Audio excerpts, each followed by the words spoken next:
I've always been a lone wanderer in MMORPGs, and Where Winds Meet is no different. Despite the fact that you can throw rotten food at other players and play the game basically as a traditional MMO, I've chosen the solo route, which is why I'll cover a solo build focusing on bleed damage and self-healing, plus some solo-specific tips and tricks along the way. Let's go!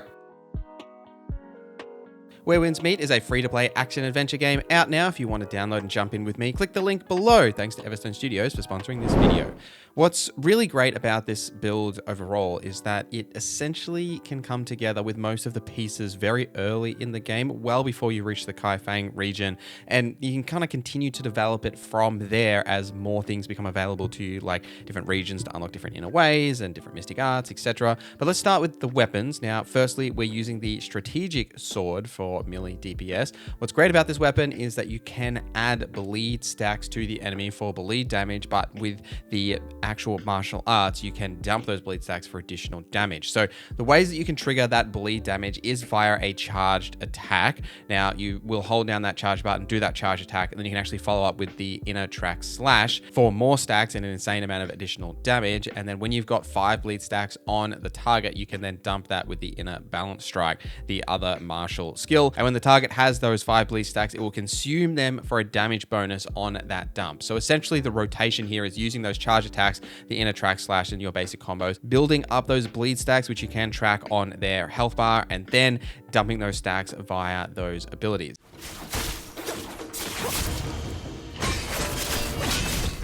Now, our secondary weapon, which you will typically switch to via the dual weapon function, by the way. So you've got that dual weapon martial skill that you can unlock in your talents.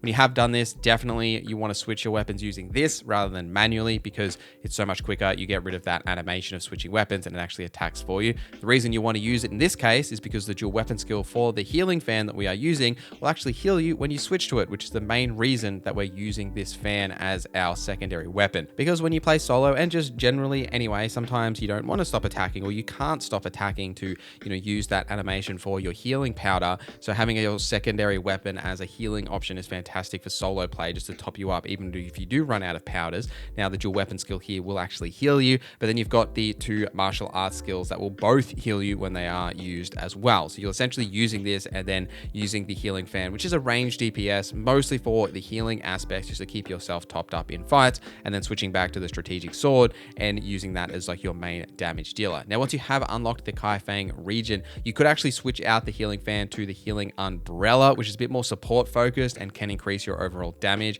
potential. So there you've got that progression option there if you did want to go a slightly different route. And what's also great about this build is that the main 2 gear sets that we are using for our gear, you can get from the very first campaign boss. You can grind it from there if you do want to. So for our weapon sets, this is the Hawkwing set. Now, at 4 pieces, when any of your damage triggers affinity, gain Hawkwing, which increases physical attack by 2% for 5 seconds, stacking up to 5 times. Affinity, by the way, is essentially like an additional critical hit, but it's not a critical hit. It's like an affinity hit. Slightly different, but it functions kind of the same if you want to think about it that way. Now, the 2-piece benefit is that it will increase your overall affinity rate. So anytime you see gear that improves your affinity rate and your talents, etc., you do want to pick that up because it will absolutely help with this overall build. Now, for your gear, the set that we're looking for in that section is the Eagle Rise set. Dealing damage over time, like bleed, or healing grants 1 stack of Eagle Rise, reduces damage taken by 1.2% for 10 seconds, stacking up to 5 times. And then at the max amount of stacks, you gain Eagle Guard that reduces the next incoming damage within 10 seconds by 90%. And that effect can only trigger once every 30 seconds. So what's great about this build is overall, we're dealing a lot of damage over time because of our bleed, plus healing because of that healing fan. So you get that damage reduction from your gear set, plus the weapon set just overall increases your damage potential by your physical attack increases. So a ton of synergy here, and you can just get both of these pieces from that Heartseeker campaign challenge once you have unlocked that, which is the first one that you get. Now, a little pro tip here is that you can use your energy to claim double rather than just claiming it once every time you do beat Heartseeker if you're really trying to get as much of this gear and the weapons themselves as possible. For the inner ways, there's really two specifically that I would mention that you should get, and then the rest is a little bit more free-flowing and just kind of up to where you are in the game, where you could try and seek out specific ones. Firstly is the morale chant, which you can get in the first region of the game. 80% chance to gain 1 stack of Yi River when attacking or healing. Increases physical damage and healing by 1% for 8 seconds, stacking up to 5 times. This is found in the first region of the game near Blissful Retreat. If you fast travel to the Boundary Stone there, you'll actually see a vendor just standing by a campfire. By talking to him, he will sell you the morale chant pages. For Echo Jades, you'll need to buy all 10 of them to unlock the morale chant, and then you'll have the first tier of that unlocked. And the second main one we want to focus on is actually the strategic sword in a way, which is called Sword Horizon. So after casting strategic swords, martial skill, special skill, or charge skill, press the skill button at the perfect time during the ending phase to trigger the crisscrossing swords and unleash a follow-up attack. If the target has 5 stacks of bleed, remove all bleed stacks and deal high amounts of bleed damage. Absolutely fantastic combo to use and just really makes this build work. Now you can get this in the first region of the game as well, but you'll need to travel all the way to like the west side where the Riverside Station is, right in the corner there. There's actually a quest here called Bounty Trouble. Now you'll see a bunch of people standing next to a bounty sign, and by triggering that quest and then following it all the way through, more or less, you'll reach an area called the Ghostlight Market, which is like a hidden area in the Kaifeng region, but you don't have to have unlocked the Kaifeng region to get access to this. Completing that quest will, net you this whole area, but essentially when you get there, just make sure you grab the Boundary Stone here so you can return here after the quest or at like any other time. Now, from the Boundary Stone itself, if you walk up the 2 flights of stairs and then wing a left, there is a shop here with a lot of books.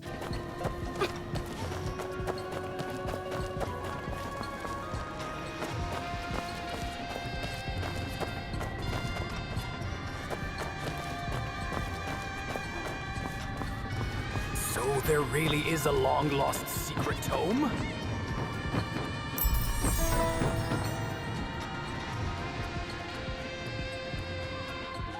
By talking to the vendor here, he has this unknown old book to sell you for a fair amount of coin. You'll need to basically buy all 30 of these. I had to unlock this. You don't always get a page for the Sword Horizon. It's like a chance percentage. Don't know if you need to buy them all, but I did.